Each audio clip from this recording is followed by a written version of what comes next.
All right, so I guess we're starting. Thank you for coming. It means a lot to me that you're here because today is a very exciting day for me, which I've been working towards for over a year.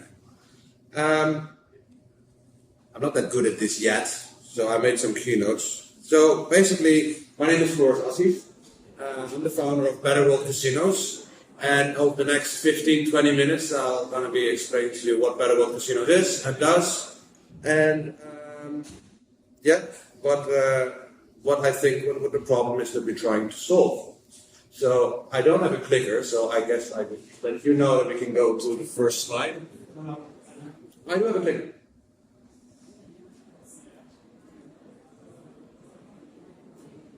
So how does it work? Just push in the middle. Oh, the slide. Yeah. So I just wanted to start a little bit about myself, so you know who I am, what I am. So I'm born in the Netherlands, and I'm Dutch, but I didn't have the typical life. You can see that this is not the Netherlands. I was raised most of my youth in the Middle East, and afterwards I went all over the place. Lived in 7 countries, spent considerable time in Australia and China, and why I think that's important is because I seen things of the world. Real poverty and pollution and things, and that gave me the idea that I want to do something and make the world a little bit better. And that came basically, I can tell a lot of stories about it, but just in very short, some still things. Life is complex. There are many problems to be solved. Normal is very relative. An example of that, so when I was in the Middle East, it was normal for me to see people, men in long white shirts and the women walking behind it 20 meters. When I came back to the Netherlands when I was 12, I realized that was not normal for most of the people. And all that together, I realized that I was very privileged the life that I had. I was born white man and got to university and wealthy parents, etc. And that just brought me to things like, I don't know if you're familiar with this, Ikigai. It's a Japanese thing, so life and reason to live. And that basically came to me like, okay, when we all came to 2020, COVID happened. I was by then working in the iGaming industry since 2016, doing affiliate marketing for casinos. And but we all had some extra time at our hand, and I thought, okay, I always wanted to do this thing about more sustainability and making the world a bit better. And I found myself in gambling and affiliates, and can I combine those two together? And I thought I could, because so doing casino affiliation for 6 years, they basically for the user, they go online, they type in your search engine, best online casino, whatever jurisdiction you are, you find an affiliate website, and there are a bunch of casinos ranked, and you click on the top one because you think that's the best one. Well, it's not necessarily the best one, it's the one that pays most. And fact is, if you would go, you probably know, play at casinos, they all offer the same games, the same brands, the same payment methods, more or less the same bonus. And the user experience and the value for money is more or less the same. So where do these companies differ? What is the difference between 1 and 8? Generally players go from brand to brand because they want to make use of the welcome bonus, but that's basically the most reason. While the operators are actually trying to get retention, trying to keep the player.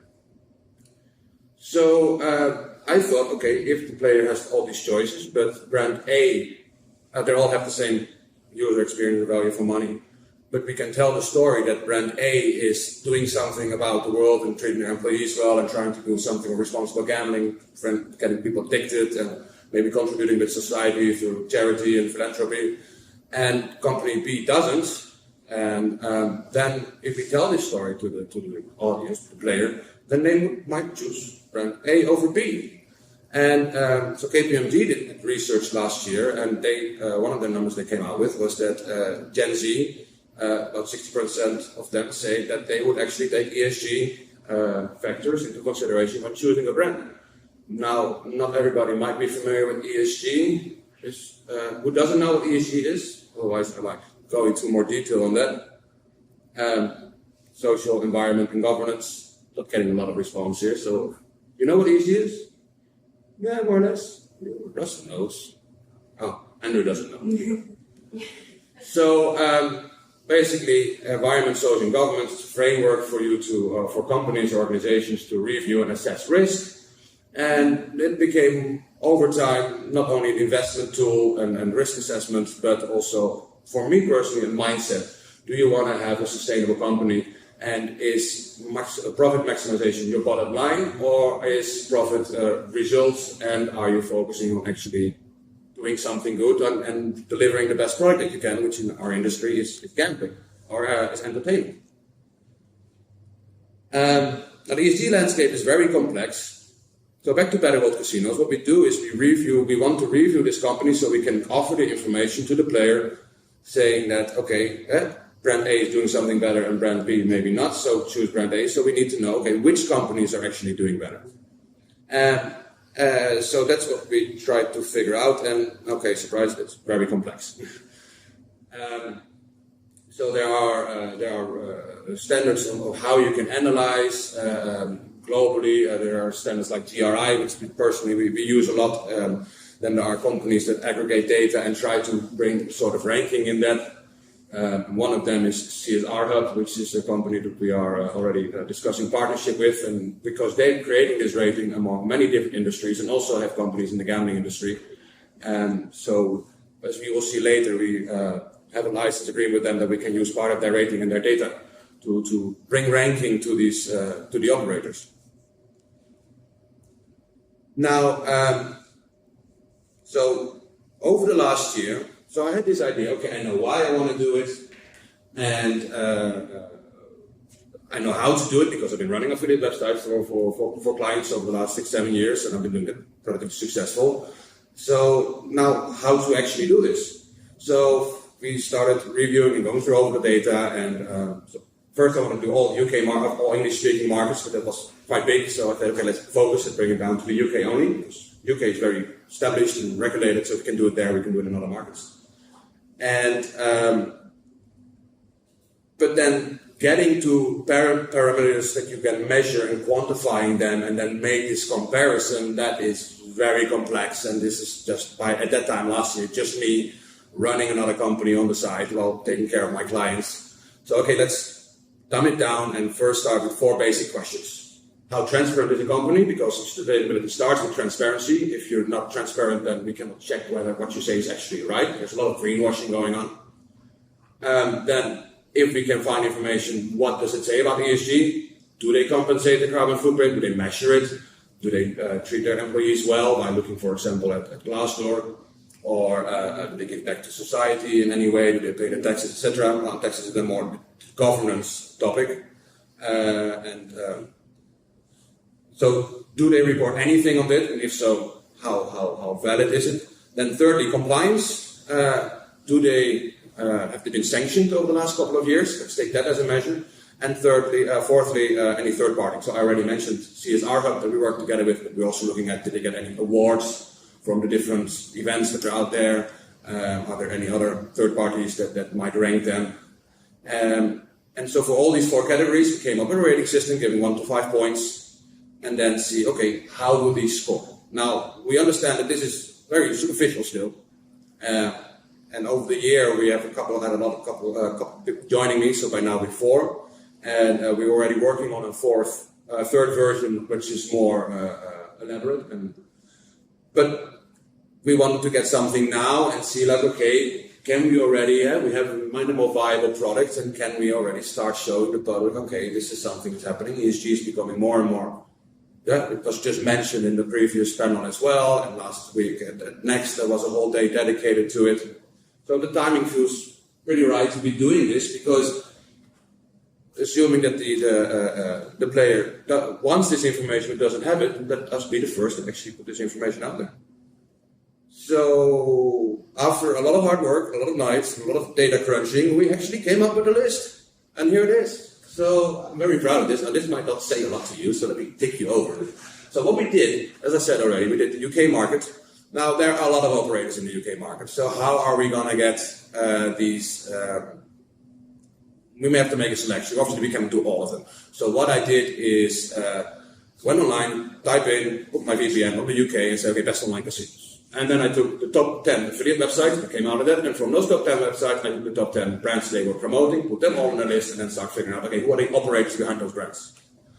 And then they came up with like a list of 20 operators, 21, but then one, Tony Bet, for example, we looked at them, but they pulled out of the UK, stopped them. Then there were some mergers going on, so we ended up with 19 eventually. And even there we can see that, for example, the MGM and Leo Vegas is already very complex because MGM is international, and then they have the Leo Vegas brands. But then there's also MGM Bet, which is then part of Entain, and then on it gets very, very complicated. But let's dumb it down. So we first look at like, okay, one thing that we already noticed, whether a company is public or privately owned, that already, when public owned, we already had a lot more data available. So what we're doing is we're becoming kind of an investigative journalist. We're going beyond the realm of affiliation here and really diving into this. And when the company is public, the annual report, and that really helps already get a lot of data. Now the public ones, or the private ones, is a lot more difficult. Then we look like, okay, what is the ESG reporting? Again, the public ones already had that part of the thing. So you see a lot of yes. Not all of them. Supergroup, for example, is public company, but we didn't find any sustainable or annual report on them, which is, we haven't found a real reason yet, but it's something that we would ask them at some point. Then, as I mentioned in previous slides here, so there are already other organizations that help with developing standards. Now, there's no industry standard yet, and in the last talk also was mentioned the MGA now has their ESG Code of Conduct, which I've reviewed last year, and there's a lot of good stuff there. But that's Malta, and I was focused on the UK. So there is making use of these standards and of these frameworks, aggregators, and eventually wanting to get in partnership with them and work together. The ambition is to also develop an industry-wide standard. But GRI is the one that we look most to. So if others use that already helps us, because GRI is very clear in quantifying and making things, so it makes it easier to compare things. So there we looked at those, and then we had those 4 categories that I mentioned earlier. So what we did in the report, and then we will publish a very extensive article with all these details and our methodology, etc. next week. But on those 4 categories, we started giving them points, and out of that came a total score. As you can see, there's a bonus of penalty points, but we haven't come anything about penalties.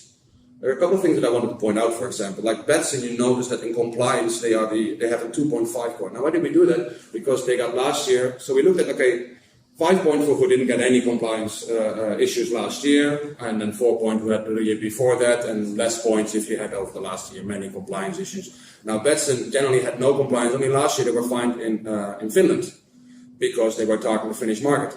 Now, it happened to be that the Finnish legislator or the government there took an example of Betson, but there are many other operators that are also in this list that were also targeting the Finnish market. So was it fair to give them a full point deduction? So this is something we took in consideration, so we gave them 2.5 points.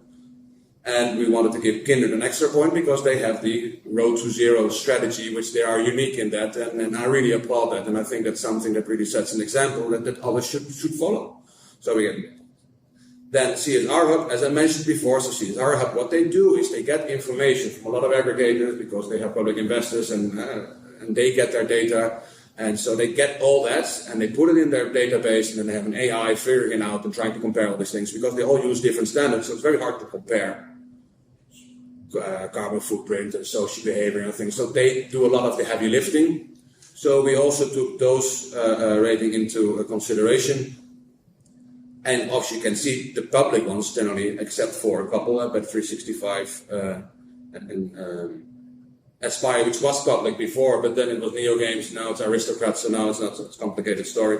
But they are in the database as well, so we took it in consideration.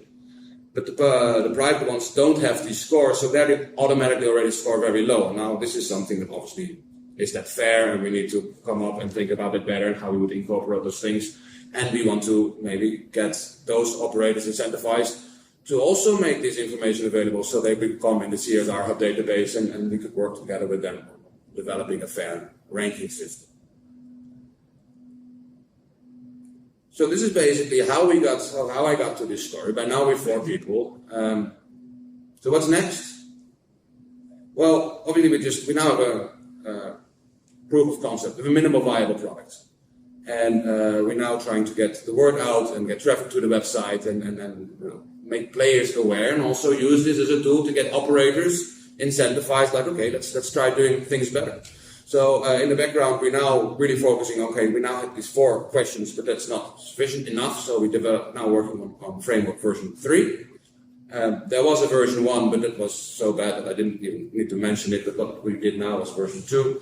We're upgrading the website, so we get all the, because we also just need to be an affiliate. You know, when a player visits an affiliate site, they expect certain things. They want to know which bonuses and all those, and which games they have, and which providers, etc. So that's what we're working on, so that we can actually offer a good user experience. And now I'm an SEO, so that's the long-term strategy. But for now, because there's a lot of competition here, so we need to, we will use marketing systems like using influencers, using social media, using PPC, etc. to get the traffic ongoing. As I mentioned before, so Malta Gaming Authority did already something interesting with getting the code, but that's for NDA. We would love to help develop getting a standard, not only to make our own work easier, but also the work of the operators, because they have to comply. There is in Europe the Corporate Social Responsibility Directive, which means that a lot of big companies, and over the years other companies as well, need to comply with reporting and sustainability, and they're being held accountable for their supply chain and other companies they're dealing with to become more sustainable, at least become transparent, and then set goals on how to improve. So that's something we're aiming at. We're looking for investors, because as we mentioned before now, but we're all running other companies on the side, so we really want to, we believe in this, so we really want to focus, be able to focus full time on this. So hence we're looking for partners, but not just any kind of partner. We want partners that also align with our values and really believe that what we are trying to accomplish here is they can align with those goals. We want to become the first B Corp certified gambling company. So for those who are not familiar with B Corp, so B Corp is also an analysis tool and to determine how sustainable are and put a number on that. At the gambling industry, there's currently none. And from ethical kind of point of view, there's been discussed like, can you be B Corp certified? And actually, the statutes of B Corp don't exclude that. So we set our goal high. We want to be the first B Corp certified. We want to be first employee-owned gambling company to really practice what we preach and set an example of what can a gambling company be, and what would be a real sustainable company, is what we also hope that at some point there might be an operator and providers who work and think like this. So I hope that my story inspires you and see what we're trying to accomplish, and see that there are different ways of thinking about how business is done, and and that you take this ESG mindset also in the things that you do in your normal work, in the companies you work for, and see how we can make a better world through casinos. So better world casinos. Now, if there are any questions, I would love to answer them. And if not, then there is, please connect with me on LinkedIn. You can just scan the code or visit the website or sign up by on the social media channels. And how did I do? I think 20 minutes. It's 1 o'clock. I had till 1 o'clock. So, questions? Comments? Thoughts? You intend to do just for companies which are operating in UK, or you intend to do for all companies? Good question. So if we are planning on doing this on another country, so we chose the UK because we needed to focus, and UK also for affiliates compliance, and we thought, okay, if we can do it in the UK, we can do it in other markets. We have already decided lined up to do in Spanish, so we want to now this year focus on UK and then quickly after other English markets, because that's also how SEO works. Once you get the English keywords in one market, they obviously also trickle down other markets. Then the next thing is Spanish, and then afterwards, our ambitions are high. We just want to become the next big super affiliate and go out there with the Better Collective and the Catena, etc. And also show them that this is something that's happening, and that's. Since there is no standard, there is not a unique standard yet, at least BSG. How do you intend to jump from one country to the other?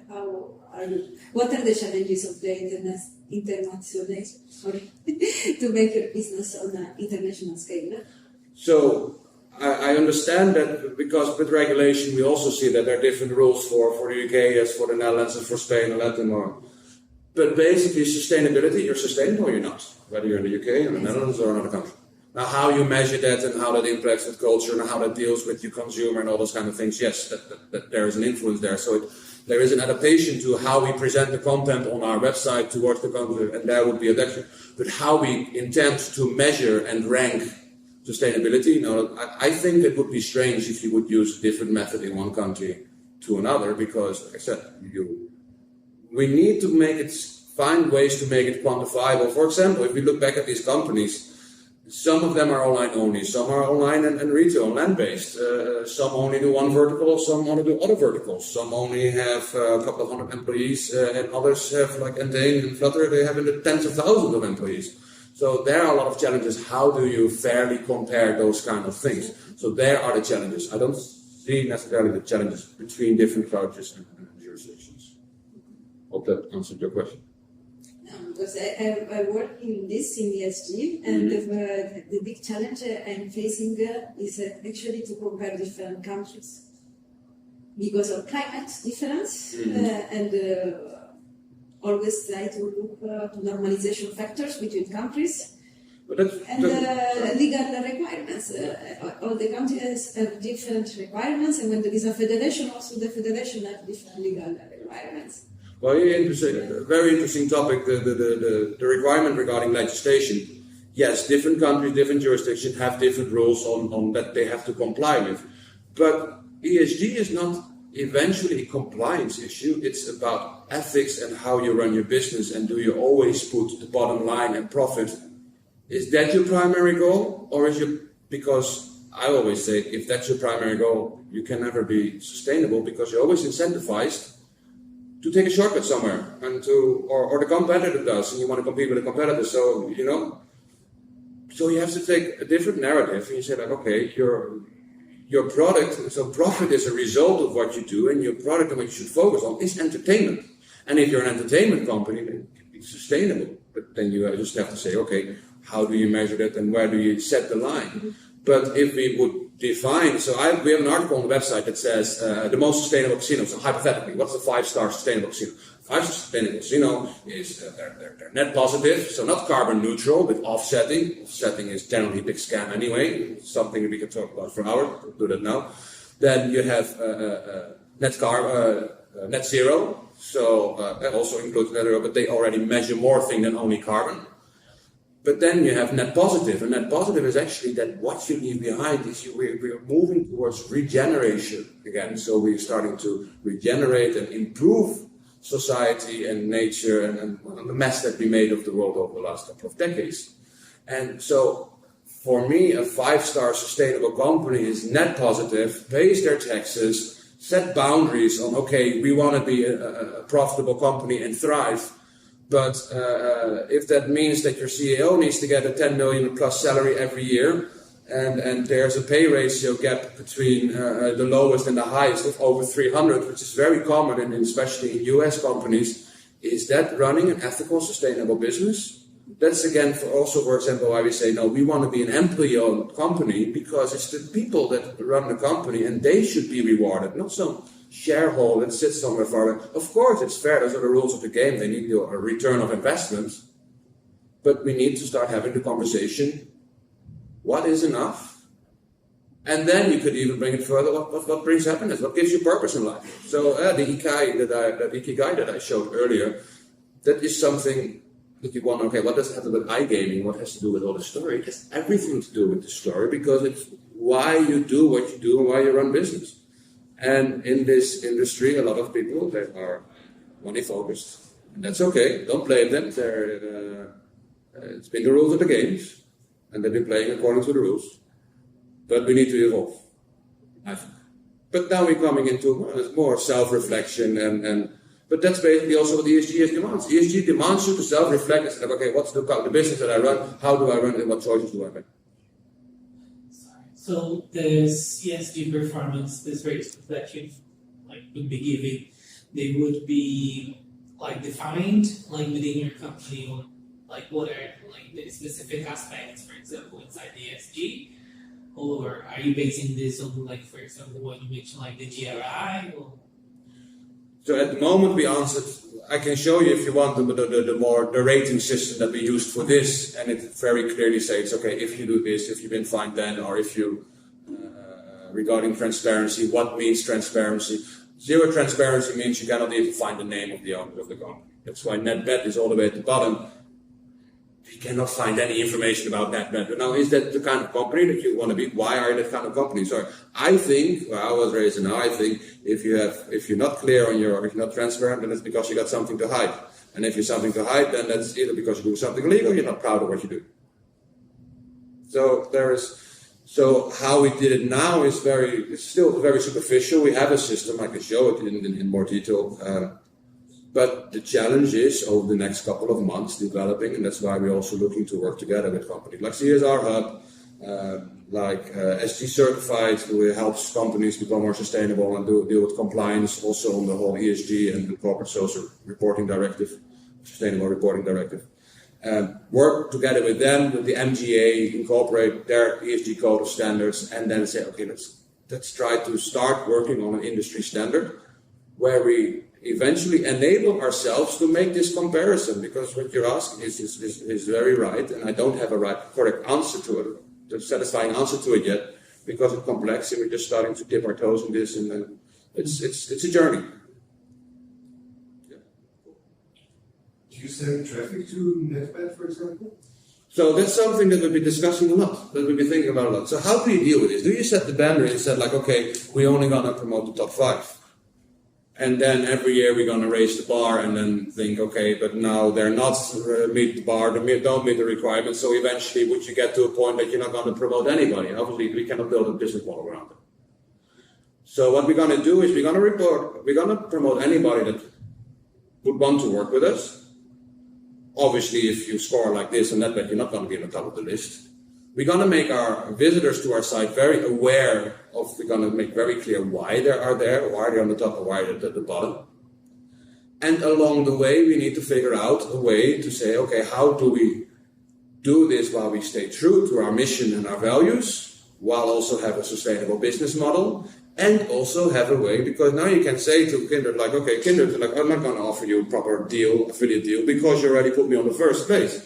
We have to figure out how to deal with these things and also push Kindred. Okay, you're on the first place, but there's still so much thing you can do better. So there are a lot of challenges that will come along that we don't have the answers for yet, but I'm convinced we'll get there and we'll figure it out along the way with the people that want to work with us. And, all right, that pretty much sums it up. Thank you very much for being here.